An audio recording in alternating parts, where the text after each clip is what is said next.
क्षेत्रे कुरुक्षेत्रे समवेता युयुत्सवः मामकाः पांडवाश्चैव किमकुर्वत संजय। धृतराष्ट्र म्हणाले, हे संजया, धर्मभूमी असलेल्या कुरुक्षेत्रात युद्धाच्या इच्छेने एकत्र जमलेल्या माझ्या आणि पांडूच्या मुलांनीही काय केले?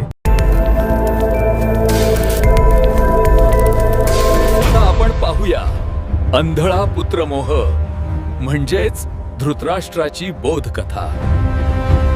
धृतराष्ट्र जन्माने अंध होता, पण मुलाच्या प्रेमाने तो अधिक आंधळा झाला होता। चा पुत्र दुर्योधन, राजाला तो प्राणाहून प्रिय।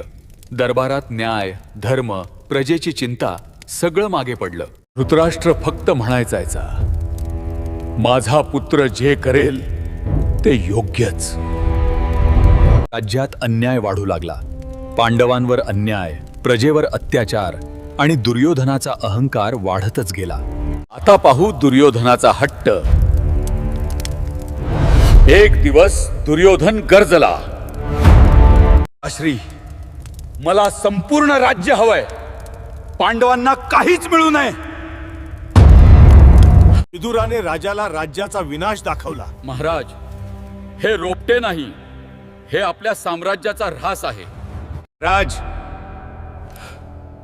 हा हट्ट विनाशाकडे नेईल। पण धृतराष्ट्र थरथरत होते। विदुर, तो माझा पुत्र आहे, मी त्याला दुखावू शकत नाही। क्रोधात भवति सम्मोहः, सम्मोहात् स्मृतिविभ्रमः, स्मृतिभ्रंशात् बुद्धिनाशो, बुद्धिनाशात् प्रणश्यति। क्रोधातून मोह येतो, मोहातून बुद्धी नष्ट होते आणि मग संपूर्ण विनाश।